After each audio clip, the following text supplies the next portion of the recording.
Welcome to the Deep Dive. Glad to be here. Today we're tuning into something pretty special, sparked by the Jamie Saft Quartet's album, Hidden Corners. Right.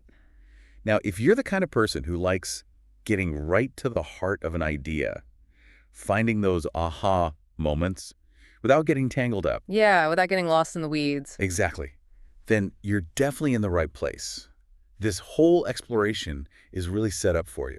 And our mission today really is to journey into what makes this album tick, to uncover the inspirations, the context, what shaped it.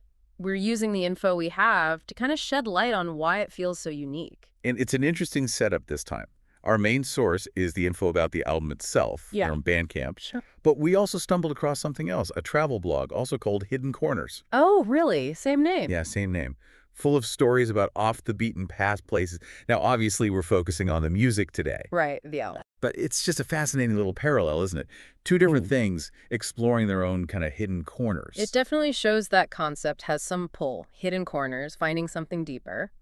But yeah, for our deep dive, it's all about the sound, the intentions behind Jamie Saft's quartet and this album. Okay, let's get into it. This musical Hidden Corners, it's billed as a transcendent new album. Yeah, spiritual journey, basically. Exactly. Led by Jamie Saft, and it directly references people like John and Alice Coltrane, Pharoah Sanders, Albert Ayler. Whoa. Okay, so big names in that spiritual jazz realm. Right. That tells you immediately this isn't just, background music. No, definitely not. And right away, there's this strong sense of spirituality. It's not just those jazz giants, but also Jewish mysticism is mentioned as a key influence. An interesting blend. It suggests it's going beyond just the music itself, digging into deeper meanings.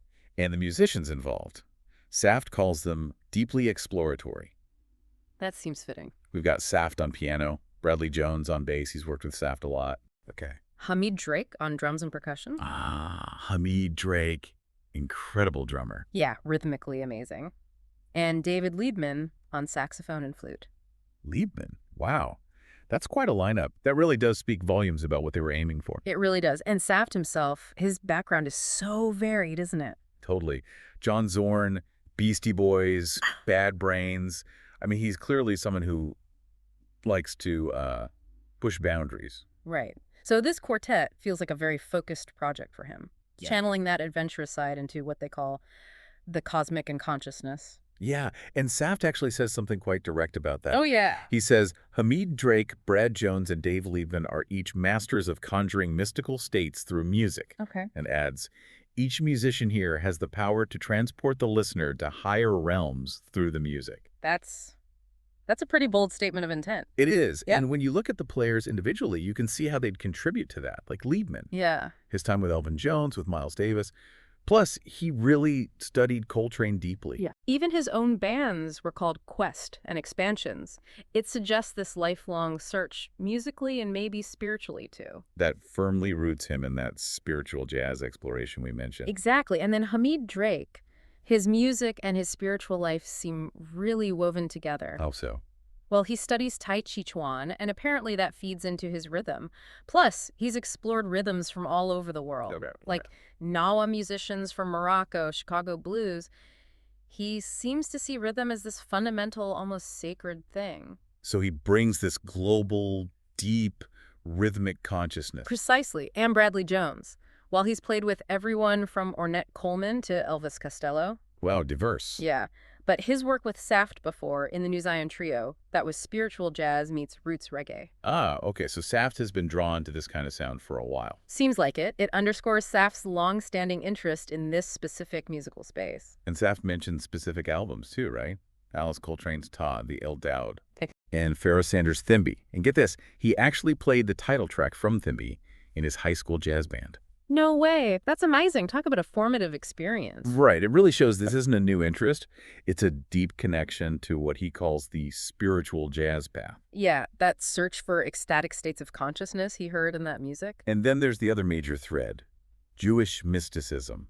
Which might seem like a separate thing at first glance. Yeah, but Saft connects them. He points out that Jewish mysticism also explores getting to transcendent states through art, music, meditation. It's about connecting to something bigger. Okay, I see the parallel. And the liner notes, apparently written by someone named E.P.H.R.Y.Me, they go deeper into this, referencing the Sefer Yetzirah. The ancient Kabbalistic texts. Exactly. Which explores connections between, like, music, numerology, and the Hebrew alphabet. Wow. And E.P.H.R.M.E. interprets this as Saft and the band taking listeners on a multidimensional journey through the 231 permutational gates. Okay, 231 permutational gates, 4 worlds, 7 sets of double keys. That Ah, sounds intense. very symbolic language. So those gates in Kabbalah, they sort of represent all the possible combinations of Hebrew letters, seen as building blocks of creation. Kind of, yeah. And the idea here musically is that this framework might subtly guide their improvisations, letting them explore this really vast sonic territory. Right, exploring all possibilities. And EPHRYM says the music encourages us to turn at every moment, revealing hidden corners of consciousness and creative potential. It's a really evocative way to frame the music's effect, isn't it? Definitely. And Saft connects this to gematria too. The mystical numerology in Kabbalah. Yeah, where letters have number values. Mm-hmm. He links that to how John Coltrane used numbers and structures in his own mystical explorations in music. Ah, so he's drawing a direct line there between spiritual jazz and Jewish mysticism, both seeking transcendence. It seems like it. It paints this picture of an album made with real intention, grounded in these complex spiritual ideas. Absolutely. Not just a jam session. There's a deep conceptual layer. And how the quartet actually formed is interesting, too. It's started as a New Zion trio recording, right? Just Saft, Jones, and Drake. Yeah, they'd connected through playing festivals and stuff. But then Saft played a Coltrane tribute show with David Liebman. And that changed everything. Apparently so. Saft talks about this immediate musical connection, Liebman's depth, his harmonic sophistication.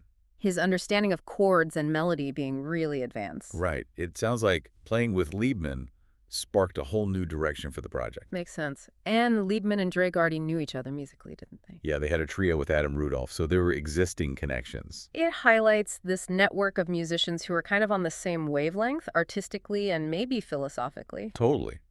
Saft really emphasizes the high level of trust and this shared understanding they have about the transformative powers of music, especially improvised music. Like they speak the same language musically and spiritually? And he puts it really simply, too.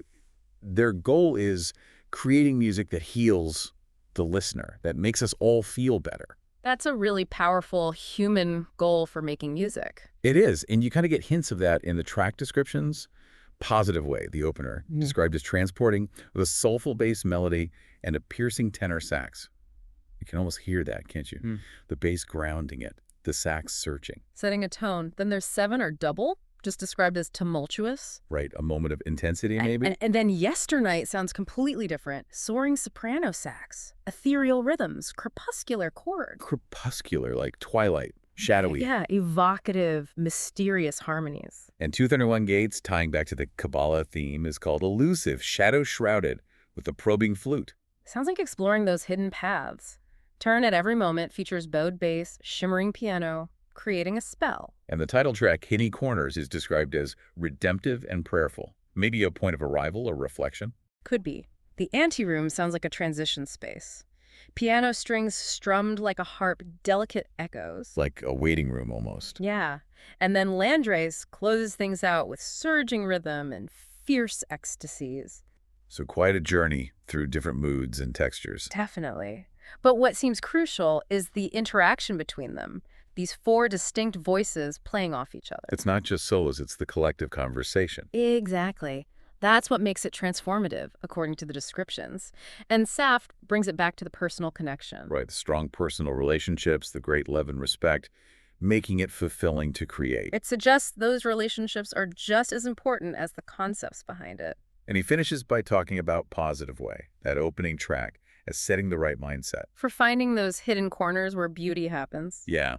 And he mentions wanting to make music he likes listening to, and how these players bring positivity and clarity of purpose to every single moment. It really sounds like a culmination for him. So, wrapping up our deep dive here, it feels clear that Hidden Corners is really aiming to be more than just another jazz album. Yeah, it's positioned as this deeply spiritual thing, drawing on all these different threads. You got the legacy of the spiritual jazz greats. Coltrane, Sanders, You've got the complexities of Jewish the mysticism. Kabbalah, Gematria. And then you have the actual chemistry between these four incredible musicians. Right, all coming together with this intention, not just to be listened to, but to potentially, transform or heal. Which brings us to a final thought, maybe for you, the listener. Mm-hmm. Think about how other things, maybe art, music you love, even practices in your own life, how they might create those hidden corners for you. Yeah, spaces within your own consciousness or ways to unlock creativity. What do higher realms or ecstatic states mean in your own experience? And how might music, like this album perhaps, be a way for you to explore that? Something to definitely think about, maybe even while giving Hidden Corners a listen.